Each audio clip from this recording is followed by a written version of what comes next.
there are so many other interesting things that you could ask me. Like, I am a very interesting person. I lead a very interesting life. I am very well accomplished. I'm well rounded. Like, there are so many things that you could ask me about. Of all the questions in the world you could ask me, you chose to ask me, so are you dating right now? Is there a special person in your life? Like, I think that is so boring. Dude, where are you? Pick up your phone. I'm going to a summer party tonight, and you're obviously invited, so call me back. Okay, I love you. Bye.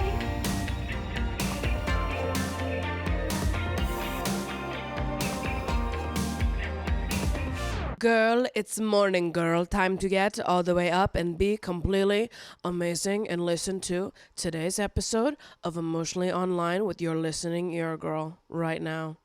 Today. I cannot. I feel like I'm getting moderately better at doing the voice, but I'm still not too good at it. But I'm trying to become fluent because I love it so much. I've just been talking to my friend August all the time.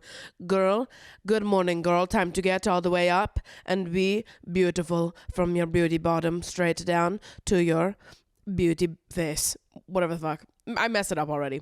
It's hard. It's actually difficult to speak so deeply incorrect. I love it though. Those TikTok waiters are fucking hilarious.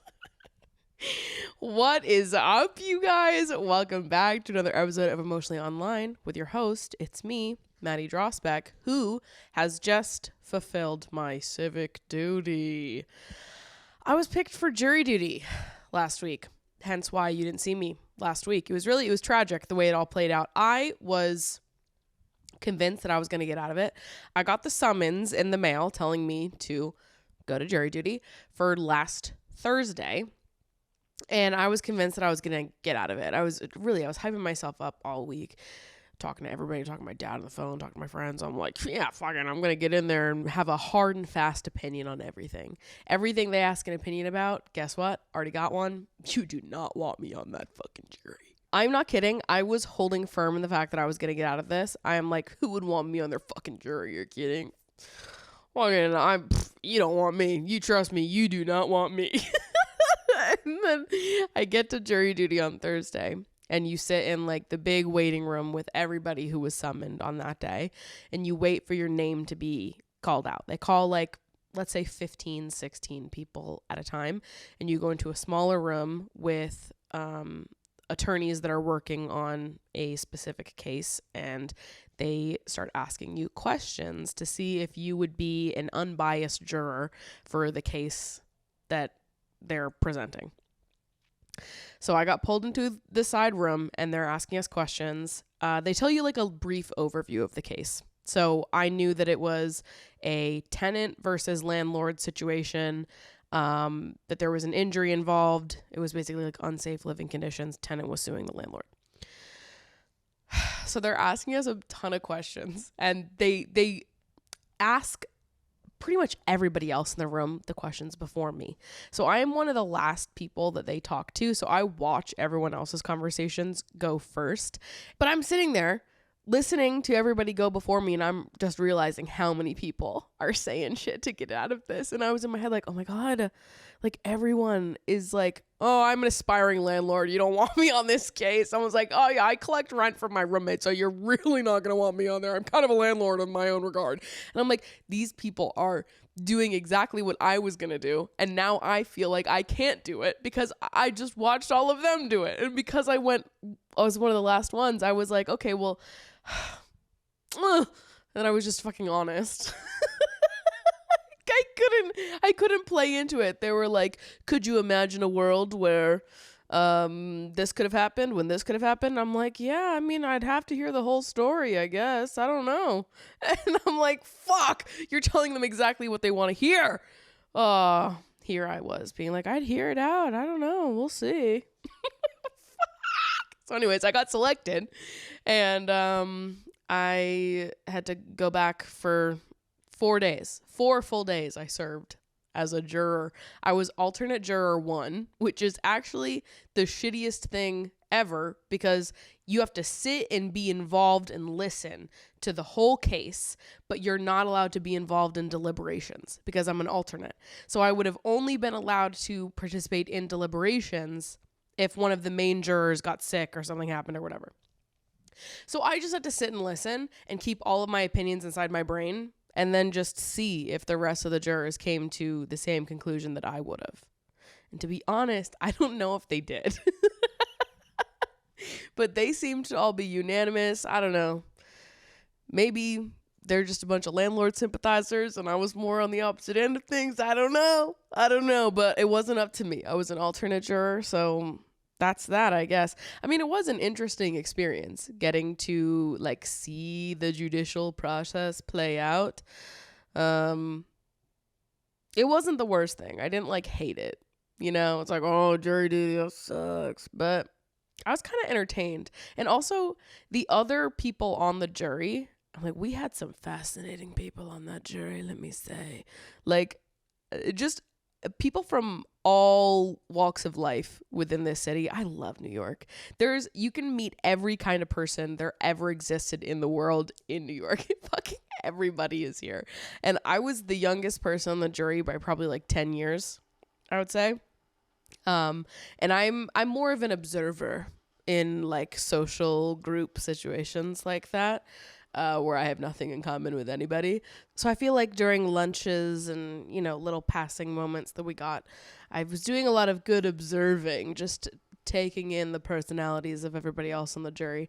And you know what's crazy is that me and the other alternate juror, we got to spend more time chatting with each other since we weren't able to be in the room with them during the deliberations.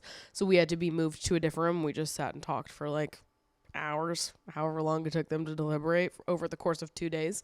And at the end of day 1, she asked for the name of my YouTube channel so she could look it up. Hey. And we came back the next day and she this is like an older woman. She was like, "Can I ask you a question?" I was like, "Yeah, of course." She's like, "And I only bring this up because I saw it on your YouTube channel, but are you queer?" And she said it just like that. And I was like, yeah, no, I'm bisexual. And she was like, "Oh, that makes so much more sense." When we were talking yesterday, she was talking to me about dating the day before. She's like, "Something just wasn't making sense to me. It wasn't all adding up. And now I just feel like I totally understand." And then she was like, "Were you, like substituting the genders when we were talking at all?" And I was like, "No, I'm attracted to everybody." Like when I was saying I was dating men, I for sure also date men. More often date men historically, if you know I'm laying it all out on the table for you right now. This woman that I've known for mere hours, just days of our lives we've spent together. But that was so funny to me. Or she was like, "Yeah, there was something missing. Something didn't quite make sense until I found out that you were queer." And I'm like, you know, me too, babe. Like, famously, a lot of people do say that. So sure, why not? But I love hanging out with old people that are like straight shooters and are just like so blunt. And there's no like, I don't know. They just say exactly what they're thinking. And I love being shocked by what they're going to say next. So I feel like I had a great time being the youngest person on that jury and just being like, wow. I need to hang out with more old people, dude.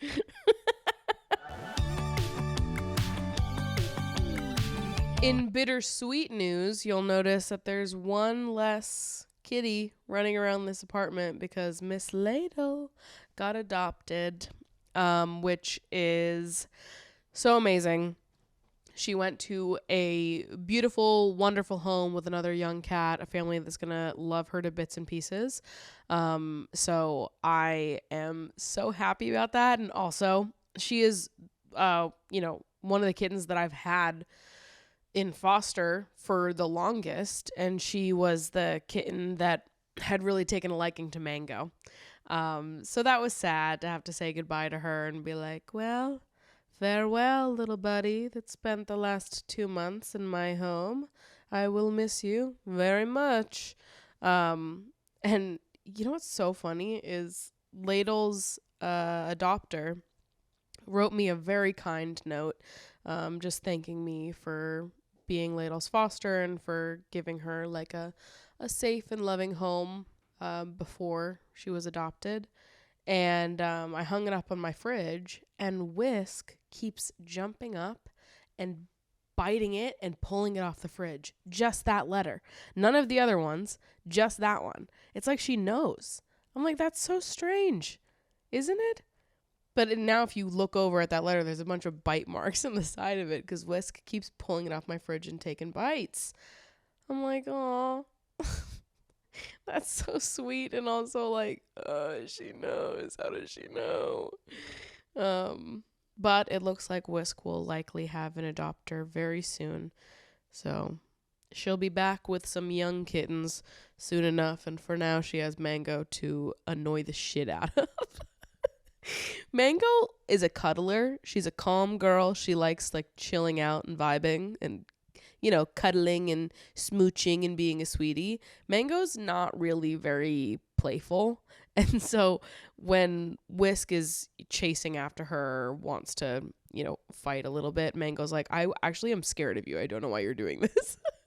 And like her and Ladle used to wrestle it out, and Mango's just not about that life. So I'm thinking that Whisk is going to get adopted very soon and she'll be able to fulfill all of her wrestling fantasies. But yeah, Mango's not going to be that girl. And you know what, Mango? I would never force you to be that girl. Last night, I was invited to the Conclave premiere, which is always so cool. I love going to movie premieres. It is so fun. Everyone invite me to movie premieres. I want to go. I will say yes. I will rank your movie on Letterboxd, and I will be honest about it. So keep that in mind. But you want honest reviewers. You want people that are going to get in there and give you your feedback. And guess what? I am eager and ready to give my feedback. So I went and saw the Conclave premiere, and it was great. I loved it. Walked the carpet. I had the cutest little red dress on. I'm still waiting to see if I can find those photos. Anyways, the dress was so cute. It was perfect for the carpet. And obviously the cast was there, director was there. Ray Fiennes is the lead in Conclave. Stanley Tucci is also in the movie, but he wasn't at the premiere, to my complete and utter disappointment because I love Stanley Tucci. But it was cool to get to see the cast that was there, to hear the director talk before the movie. The movie itself, honestly, I won't spoil anything. What I will say is that it wasn't what I was expecting it to be. It was honestly much, much better than what I was expecting. Not that I didn't expect it to be good, but it's watching the trailer, it doesn't look like it's going to be like my kind of movie. Obviously, I see most movies that come out unless it's like a sequel or a superhero movie. So based on the trailer, I was intrigued, but I didn't know if it was going to be my speed. But like, that bitch is dramatic. It is full of drama and gossip and lies, and I was eating it up. It's like, what if the Catholic Church was on Real Housewives? The Real Housewives of the Vatican is basically what we saw. And I loved it. I thought it was great. I gave it 3.5 stars on Letterboxd. Highly recommend. Shout out. However, what I do want to talk about is some of you annoying ass fucking influencers that were invited to this event that decided to talk during the whole movie. What is wrong with you? I can't stop talking about movie talkers because you guys piss me off. It's just, that's crazy to me, to be invited to a movie premiere, invited to the premiere of a movie where there are so many people present that worked on the film, and you are going to sit there and talk throughout the whole fucking movie, and you're an influencer. First of all, you make the rest of us look so fucking bad. Why on earth, when you are invited to a movie premiere, you were invited to the premiere of a movie, what is fucking wrong with you that you would sit there in the movie theater surrounded by all these people that worked on the movie and talk throughout the whole thing? Get a grip. You are an influencer. You are a content creator that was invited to a movie premiere by the studio, whoever invited you. I don't fucking know. You were invited to be here, hand selected. And you're going to talk. I hate you. I hate you bitches so much. You are so fucking irritating to me. Like, I find it annoying when random people do it in Alamo Drafthouse. When people that were hand selected invited to go to the premiere talk, you guys are actually the worst. You are the worst, and you are so embarrassing. And I hate to be in community with you. I'm honest. I'll be honest. That is how I feel. Like, what is wrong with you? And the thing is I wasn't even sitting in the direct vicinity of these girls. I was sitting probably like 4 seats down or so, and I could hear them the entire movie just yapping it up full volume. Nobody gives a shit. Oh my God. Nobody, I'm telling you, not one single person cares about your commentary mid-movie. Some of you need to learn how to keep your thoughts inside of your brain instead of just saying everything that comes into your head the second that it comes into your head. If you see something on screen, if something happens in the movie and you don't fully understand it, I'm going to give you 2 suggestions. One, how about you wait a little bit, see what plays out, and see if your question gets answered throughout the rest of the movie?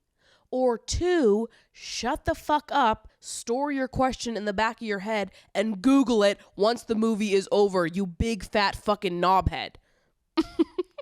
That should be common sense. No? Did we not learn, like, movie etiquette by the time we were 11? Like, this is baby introduction level shit, okay? Movie watching for dummies 101. What is wrong with some of you? I think I am the most bothered by the fact that these people have no shame.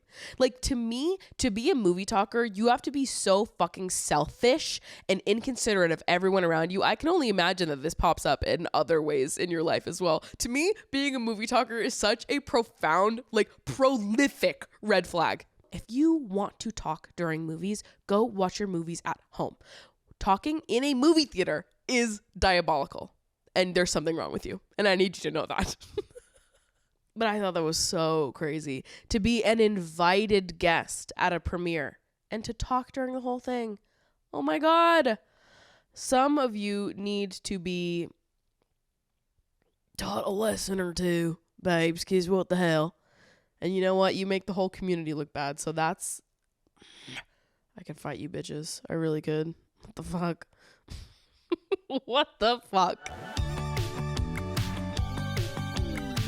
So much has happened since I last got on the mic. I cannot even believe that this is the next topic that I'm going to talk about in today's episode. But in the time between when I last was on this podcast to now, Payne passed away, which is so tragic and so heartbreaking and feels so weird still to me as a fan of One Direction, someone who spent so much of my teenage years on being a fangirl of One Direction. Many of you may have even discovered me through my, One Direction phase, whether it was through my Tumblr or through the videos that I made at the time, or just like the fangirl community in general. It was crazy back then to be like a One Direction fan on Twitter and Tumblr and being like deep in the trenches. Back when we used to like call radio stations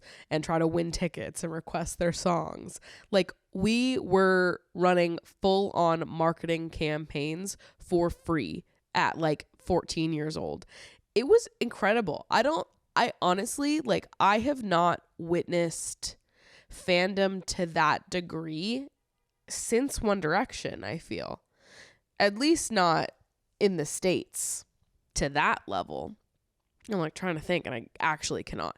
That was like a different level of fandom to me, and it was so special to be a part of it, and I feel so much nostalgia and like sweetness towards that period of my life, towards like my fangirl era, because it is, I don't know, it just feels so like quintessentially teenage to me. It is like my memories from that time, they're so cringe, but also so sweet, and that's kind of the best part. the fact that like we used to stay up all hours of the night just waiting for HQ pictures to drop so we could see like, I don't know, the outline of a bicep in a white t-shirt and like scream on Twitter, be put in Twitter jail for tweeting too often because new HQ pics of Harry and Niall just dropped. Like it was so silly and fun and sweet, and it was just like the best of fucking times. It really was. And I have so many great memories from those years. I met so many cool people, whether it was online or like in person at events. I went to the album signing they did for Up All Night when they came to the US, and they did like a bunch of stops in malls around America. And my friend Kayla and I got up super early and went to the Natick Mall to try to get in line to meet them. And they were the security. If any of you guys were there, that'd be crazy if like somebody listening to this right now was like, oh my God, I was also at the Natick Mall for that. Maybe we were right next to each other. We didn't even know it. Wild, crazy. Maybe we're in the background of each other's photos. We should check. Okay. We should cross-reference each other's pictures later. Okay. Call me.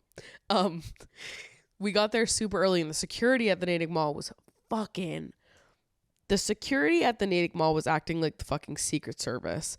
Like, they knew that they had hordes of teenage girls trying to bust onto the property, right? And they were acting like it was going to be the end of the world to let us queue up at 3 a.m. And you know what? We were crazy back then. I'm not going to say we weren't crazy back then, because we were crazy back then. But we had things to accomplish. It was like the first 500 people in line got to meet them, and everyone else was just, suck it, fuck you. No, I needed to be the first 500 people in line. So Kayla and I got there mad early. We got there like 3 a.m. I want to say, but you weren't allowed on the property of the mall. So there's the mall and there's all the surrounding parking lots. You weren't even allowed in the parking lots. So we were at a parking lot that's right next to the Natick Mall parking lot. And we were waiting around there. One of Kayla's parents had driven us there, and we were just waiting in the parking lot. And then we saw some people like tiptoeing, sneaking through the bushes of the Natick Mall, and we knew which entrance it was going to be at, where they were going to line us up at. And so we were like, okay, we're just going to go for it. We're just going to start sneaking around in these bushes as well. I was like pissing myself laughing, because that's like at that age when you're 14, 15 years old and you're sneaking through the bushes in the middle of the night to try to get in line to meet your favorite boy band. Like, that sentence alone puts a smile on my face. Like, why did that happen? I love it so much. But I remember we were sneaking through the bushes, trying to hide on the property so they wouldn't see us. And I think eventually security just got so overwhelmed with how many girls were doing this. You just have a wave of teenage girls that are creeping closer and closer to where the entrance is, trying to hide. And we got pretty close, and all of a sudden you just heard someone yell, "Fine, go!" And everyone starts sprinting out of the bushes all at once. I was laughing so hard. It was the funniest thing that had ever occurred. But we were one of the first 100 people in line, so we got a good spot. And we met One Direction that day and had our albums signed. Zayn wasn't there, and I was pissed about it. I think he had like a family member die that day or something. So unexpectedly he was withdrawn from the signing, which is very understandable. If a family member or relative dies, you should absolutely go home and be with your family and not be signing albums of random teenage girls in America, for sure. Zayn was my favorite though, so I was devastated. I was like, oh my God, how am I going to survive? Zayn was my number one, and he's not even here. He's not even on the signing. But we pushed through. We made it. I know we didn't know if it was gonna happen, but we did. And I was wearing a Mario sweatshirt. And, you know, you go up to the table and you have little small interactions with each of them. I'm having a panic attack the whole time, so I really don't remember much from most of my interactions. But what I do remember is that Liam was the last one at the table. And so he's the last one I spoke to. And the first thing he said when he looked at me This is so special to me. 15 years old, I was like, I'm never forgetting this. And I'm never throwing away this sweatshirt. It was a Mario sweatshirt. Liam Payne looks at me and he goes, "It's a Mario time." And I was like, oh my God, yeah, it's so true.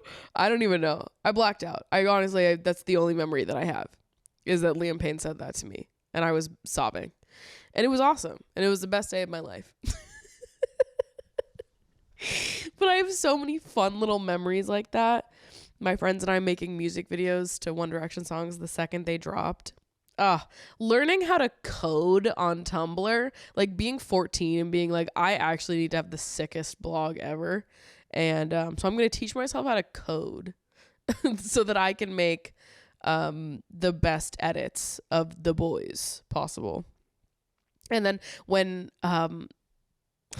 editing photos of yourself with the band members became a thing, and you were like learning how to Photoshop yourself in these images for the first time, mine were mostly bad. Like I won't claim to have been the most talented person when it came to making those edits. My friend Destiny was very good at it. So I think my best fan edits were ones that Destiny made for me. And I tried.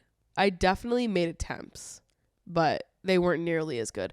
But also like so embarrassing. Like I was in my One Direction phase the same time I was in my phase. We don't talk about them here. But I was in those phases at the same time. And so I have so many fucking edits of me and like Bo Brooks. And I'm like, that's so weird. Like, that is so weird that we were doing that. But it's so funny. Like, why do I have all of these weird edits of me and this random Australian YouTube group? Like, I can't think about it. And the fact that there was such an overlap there with like One Direction fans and fans. There was such an overlap, okay? Because I was in Facebook groups with all of you bitches, and the like Boston Facebook group for One Direction fans and the Boston Facebook group for fans was so similar. And I also got added into like the official Facebook group with all the Australian girls because they liked my Tumblr and these YouTube videos that I made about the life of being a fangirl. I don't know. These were the days, you guys. And the boys were also in that Facebook group. We were deep in it, okay? Anyways.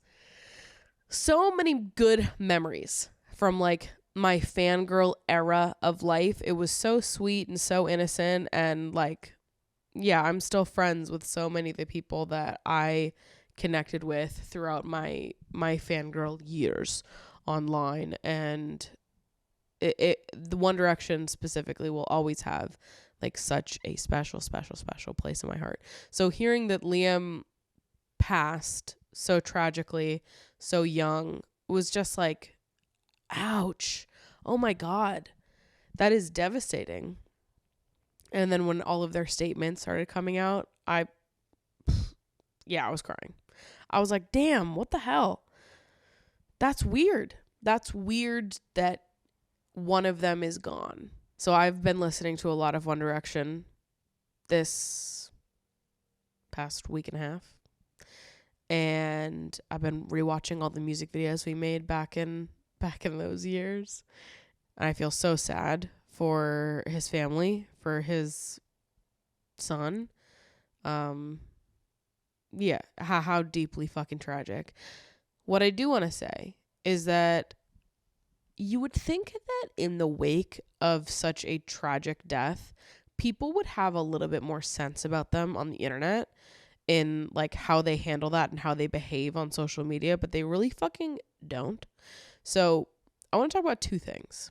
One is the way that people were behaving in his girlfriend's comment section and other family members of his comment sections in the first like 24 to 48 hours that he had passed away.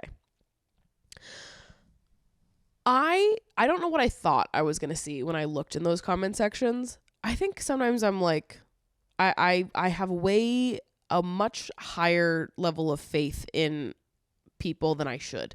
So this was like maybe even Wednesday night. It had been not even 24 hours since the news had broke of his passing. And I was looking at his girlfriend's Instagram. And I opened up the comments. And you would think that there would be like an outpouring of love and support there. Even if you don't like him, even if you don't like her, you'd think that like if you have nothing nice to say right now, you just shut the fuck up. Right? Because this is a tragic thing that happened and there are a lot of people mourning and it's sad. And this is his girlfriend. And regardless of what you think about him or her or whatever, if you have anything negative to say right now, today, not the day to air that. Like, I thought that maybe in those comment sections you would have seen people, I don't know, just like saying nice things, sending condolences, saying nice things about Liam. I don't know. Maybe that was optimistic of me. That was not what was in those comment sections. In fact, the top comment that I saw on this poor woman's Instagram was someone berating her for not having made a public statement about it yet. And being like, how dare you claim to love Liam and then not speak up in his passing? First 24 hours. That's crazy. That's fucking crazy. First of all, that girl didn't need to say a single thing in that first 24 hours, in that first 48, in the first week, in the first month, in the first ever. There is nobody online that owes you any kind of statement when someone close to them passes away. Some of you need to get a grip on reality. Like, the parasocialism is so insane. Like, you aren't owed communication from people when they're grieving. You aren't owed any kind of response, any kind of look inwards into what they're feeling, what they're processing, what they're experiencing. Like, you are not owed access to that information. And it's really weird that you think you are. Like, it's really weird. That was a bizarre comment. The girl just found out that her boyfriend died tragically, and you wanted her first reaction to be to get on Instagram and make some type of coherent statement for your consumption while she is experiencing an intense level of grief. It's crazy. It's crazy. Sometimes it feels like people online have never spoken to a real human person before. And it often feels like people, like, they don't have enough self-awareness to look at themselves from a bird's eye view and be like, hey, you know what? That's weird. What I'm doing is weird. If the roles were reversed and I was her and this was my boyfriend that just passed suddenly and tragically, that would be really weird if people were leaving me comments like, make a statement. How dare you, you clout chasing bitch, in the first 24 hours. That's crazy. That's literally, you're out of your mind.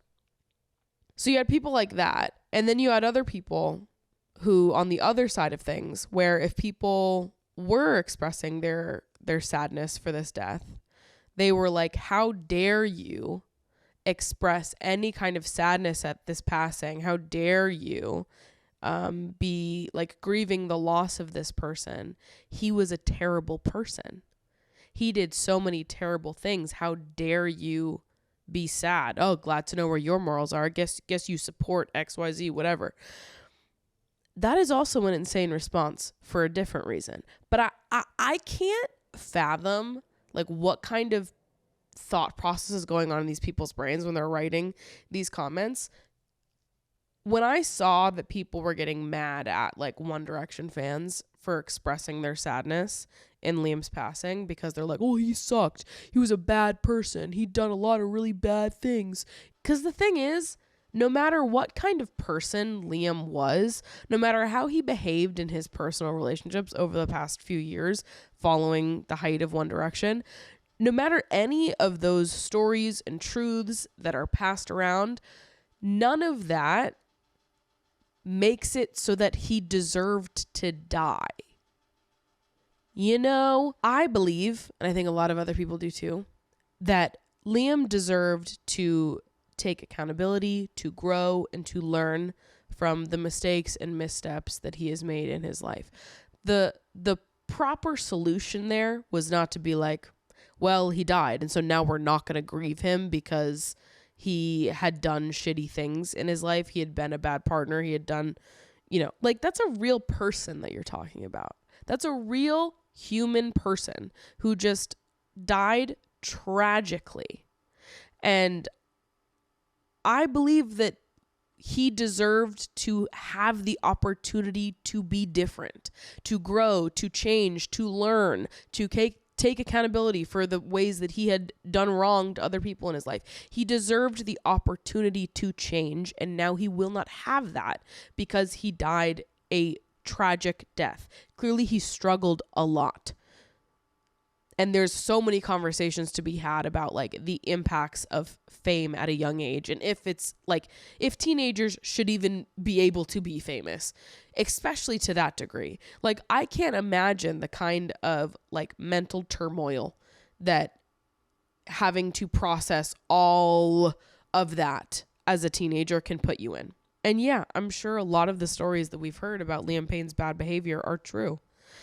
But those things being true doesn't mean that he's not worth being grieved, or that people who loved his music and who have a special place in their heart in One Direction are allowed to like publicly say, wow, it's so tragic that he passed. And also, I think it's okay for people to feel like conflicted about these things. It's okay for you to be like, I feel really sad about Liam Payne's death. And also, I feel conflicted about that because I know that he had also been not a great person over the last few years. I know that there had been all these stories in the news about him. Like, it is okay to feel multiple things at once. And I think it's really weird when people go on the internet and try to do like a gotcha to people that are grieving, to people that are sad in any way, and be like, oh, well, you're a bad person now because you're sad that this person died a tragic death. Shut up. Like, genuinely, some of you need to go practice socializing a little bit more and then come back later. Because what are we doing? Like, multiple things can be true at once. And I think it's weird, the internet's desire to write people off as being all one thing, all good and all bad, rather than every person on earth being a mixture of both, right? So many people have so many beautiful, fond, incredible memories with Liam, because of One Direction. It is totally normal for people to be sad about a tragic death of someone way too young, right? And it's also fair to criticize Liam Payne and to call out that he wasn't a perfect person, but to those of you that want to use that as the reason why people should or shouldn't be grieving, just seems so unbelievably misguided to me, because I don't care what he did or didn't do. He didn't deserve to die. People deserve the opportunity to be here, to be different, to learn, to grow, to change. It is so deeply weird to me that in the face of something tragic, people are dedicated to having their gotcha moments with people. Like, you're bizarre. And also, like, two things can be true at once. You can acknowledge the fact that he had done bad things, that he had not been a great guy in his personal relationships, and you can also acknowledge the fact that he brought so much happiness to so many people's lives. And these two things can be true, and we can hold space for both of it. He's not all good or all bad. And people are allowed to grieve the loss of someone that died way too young. I don't know. That should be obvious, shouldn't it? Everything I said, very agreeable. No, but people on the internet are crazy.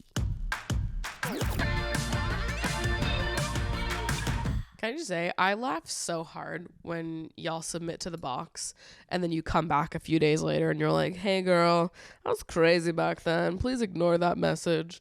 Like, it makes me giggle because I do see it. I do see it. It comes in from the same email address, so I can tell which one is who is sending me that. And it happens more often than you would think, where I get a message and then a few days later they're like, hey, I'm sending in a retraction. I don't know what the fuck I was on about back then.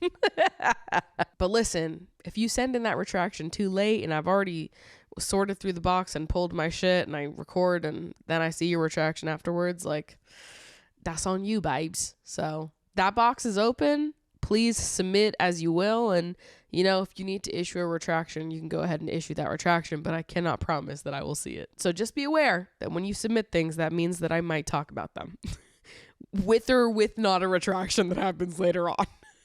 So with that, let's dive into a few submissions that were sent in without any retractions.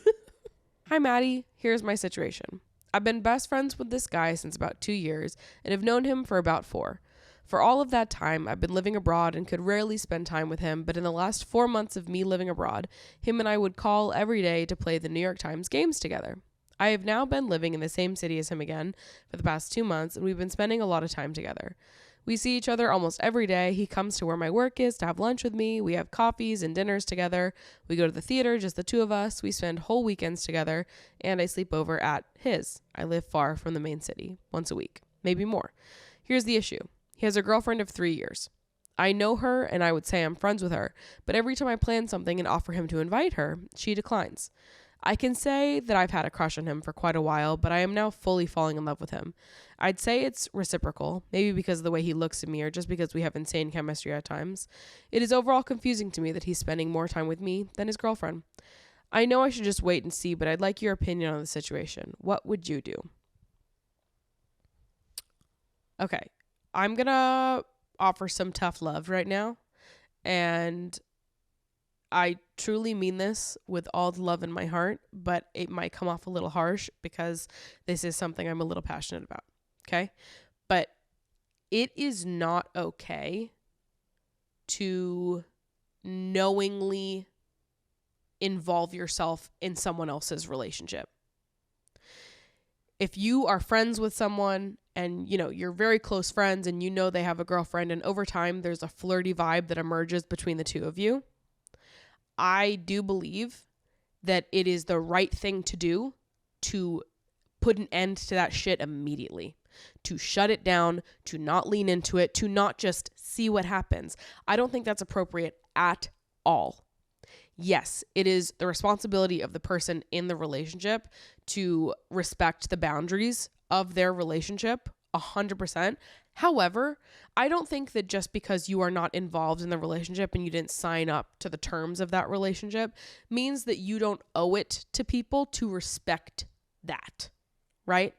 I've done episodes on being the other woman unknowingly in the past before. I have unknowingly been the other woman, and it tore me up inside when I found out.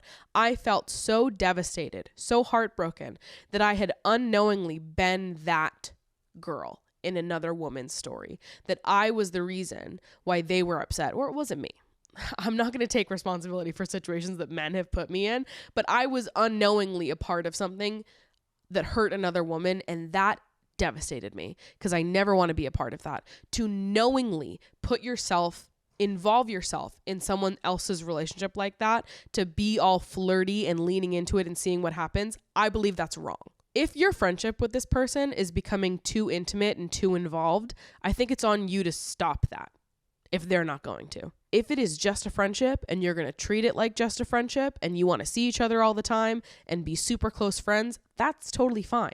But if you're going to hang out all the time and be super involved and be sleeping over at their place and flirting with them and being, behind your back, like, oh, I wonder what happens, knowing they have a girlfriend, that is morally fucked up. That is wrong. I don't care if you think it's reciprocal or not. Like, that poor fucking girl. I need you to not think about what you would want in your ideal world, what you think they want. Think about his fucking girlfriend and how she would feel if she found out all of this, if she had to read this message. How fucking terrible would that be? If you were the girlfriend, how would you feel? Like, that is terrible. That is so terrible, horrible, and awful. It makes me ill just thinking about it. It totally makes sense. If you have a close, intimate friendship with someone that, you're hanging out with more and more and you see them a lot and you're flirty and things are sort of progressing in a certain way, it makes sense that maybe over time you would start to catch feelings for them. However, I think when that happens, when you start catching feelings for someone that you know is in a relationship, it is on you to set proper boundaries to make sure that it doesn't progress further. You either decide that you're going to be friends and just friends and you commit to that, or you put distance between yourself and this person, because it is not okay to fuck with someone else's relationship like that. I do not think that is cool. You know that he is in a relationship, so adjust accordingly. That's that to me. I don't think it is worth discussing beyond that. I don't think there's any world where I would get on here and tell you to just see what happens. He is in a relationship. Until he is not in a relationship, that cannot be acted on or indulged in any further. And he's fucked up for indulging in it at all. And to be honest with you, I don't know why you would be interested in someone that is willing to treat their girlfriend like that. If he is being flirty and involved with you and you think that their feelings are reciprocal. Like, I've talked about this on the show before, though, when people who are the other woman seem to believe that they can get someone to leave their girlfriend and they won't do the same thing to you. Like, you don't want the situation that you're setting up for yourself right now. You don't want to be involved in this. You don't want to let it get to the point of cheating, because that would be horrible. That would be the worst. Okay. And if, let's say, you guys did get together and then he left her for you, there is no saying that he wouldn't then do the same thing to you with someone else. I think it is so supremely fucked up. If the boundaries of your friendship with this person who is in a relationship are being questioned and things are getting uncomfortable and you're like, you know, feeling more intimately connected to this person than you should, knowing they're in a relationship, I think that it is the responsible thing to do to put up boundaries to change that. Again, I think that you can have very intimate friendships with people who are in relationships and have that not be a threat to the relationship at all. 100%. But what you're describing here is a threat to their relationship. You're saying you have feelings for him, that you could see yourself falling in love with him, that you think it's reciprocal, that they have insane chemistry. Like, it's clearly beyond a friendship to you. And I think if you guys were hanging out all the time, if you were sleeping over at his apartment and it was strictly a friendship, that would be one thing. This is clearly not that. So something has to change. And I don't think we should be leaning into this any farther. Like, he is in a relationship. That's where it starts and ends. Imagine if you were in her shoes. No.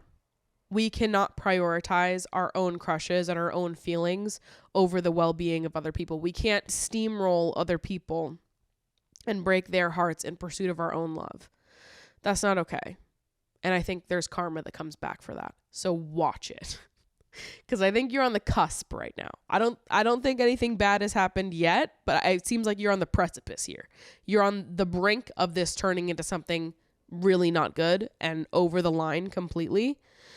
So before you indulge yourself any further in this fantasy of being with this person who's in a relationship, ask yourself how the fuck you would feel if you were his girlfriend right now, and adjust your actions accordingly.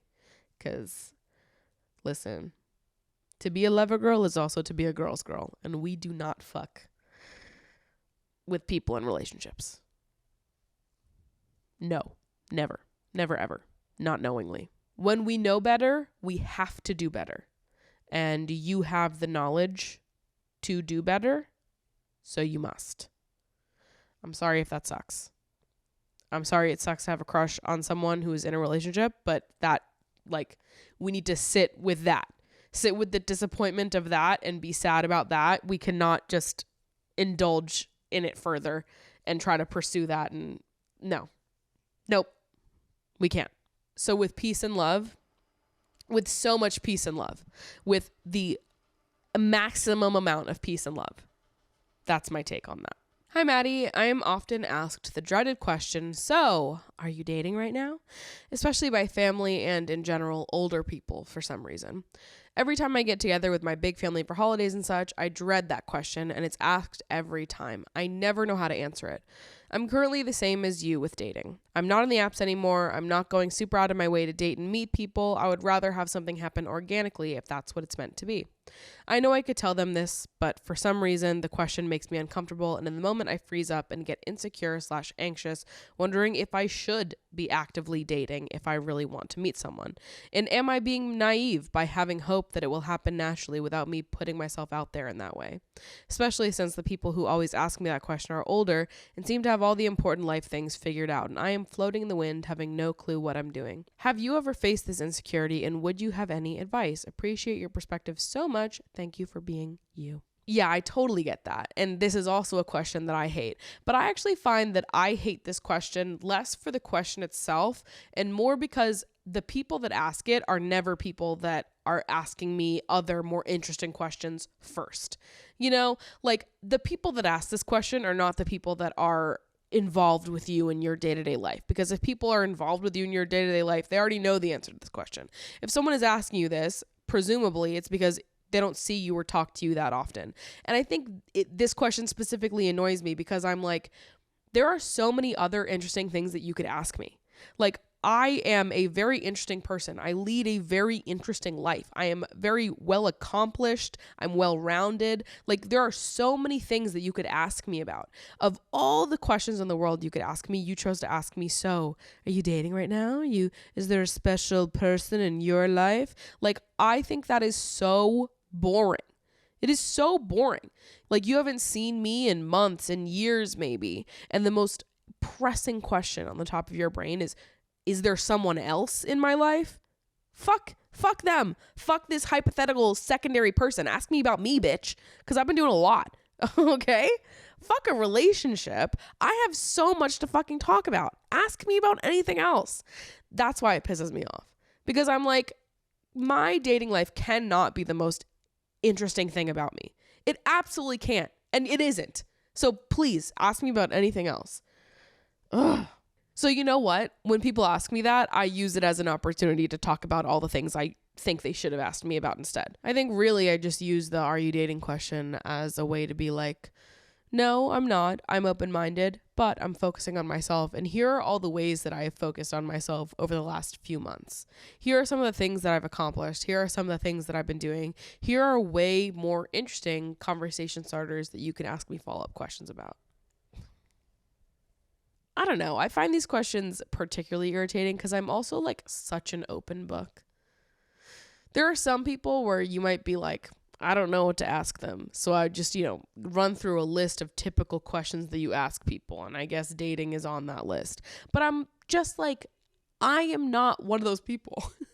You take one glance at my social media pages. You don't even have to indulge deeper than like a 60-second glance at my Instagram page. And you can ask me a better question than that. For sure. 100% you can. And I don't think that you should feel insecure when people ask you that question or feel like, oh, does this mean I should be dating? I honest to God think that people just ask questions like that because they are not thinking and they have not thought of a better question to ask. But if anybody does pity you in response to you saying, no, I'm not dating right now, if anybody turns it around like, oh, I'm sorry, honey, you'll find your person soon, and tries to turn it into a sad thing, please understand that that is their own internal projection and it has absolutely nothing to do with you. There are a lot of people in this world that would rather be in a relationship constantly, whether or not it's with the right person, than be alone. There are so many people that are so afraid, deeply afraid of being alone, that are uncomfortable being alone, that do not know how to be alone. Some of those people can look at people that do know how to be alone, that are content being alone, that are enjoying their solitude, and go, you know what? Good for you. You inspire me. I love that. And there's other people that look at you and will think, oh my God, they must be so miserable. I would fucking die if I was them. I can't be alone for fucking a week. I wouldn't know what to do with myself. And they think that you're miserable because they would be miserable. You just need to know inside your own brain that we are not the same person. Okay? I don't think like you. You don't think like me. And thank God. And it's those people that piss me off the most that I have a beef with. I hate the way they talk about being single. I hate the way they talk about single people. I find these people so deeply dreadful, truly. And to even imagine living a day inside their brain space gives me hives. All right. I can't imagine it. I am someone who cherishes my solitude, that sees such value in it. The same way I see value in being with community and being vulnerable, in experiencing closeness with other people. I am just not someone that values one over the other. I think both of these things are truly wonderful, important parts of being, right? If someone else can't see that, that is not on me. That is on them. And we don't need to take on their perspectives and their opinions as being the right ones. Okay? I'm so excited. I'm going to a very nice restaurant in my neighborhood that was just ranked in the top 100 restaurants in New York City. And I've actually been to this restaurant before, back when it like first opened, before it made itself on the list of the top 100 restaurants. Because it like had just opened up in my neighborhood and I was like, oh, new restaurant, let's go. And me and my friend August went and it was so good, so delicious. I was going through the New York Times list of the 100 best restaurants in New York City, seeing how many that I had been to. And I saw this on there and I was like, no way. We should circle back. We should make our way back there. So I literally made this reservation a month ago because August and I were like, we've got to go back. And they're constantly booked now that the word has gotten around about them. So I'm going to go tidy up my apartment, give the girls some smooches, and get myself ready to go to dinner. Thank you guys so much for hanging out with me today. I love you so much, girl, in your beauty bottom, all the way up to your sexy, gorgeous face. You listened today with your ears, emotionally online, and I will see you next week. Mwah.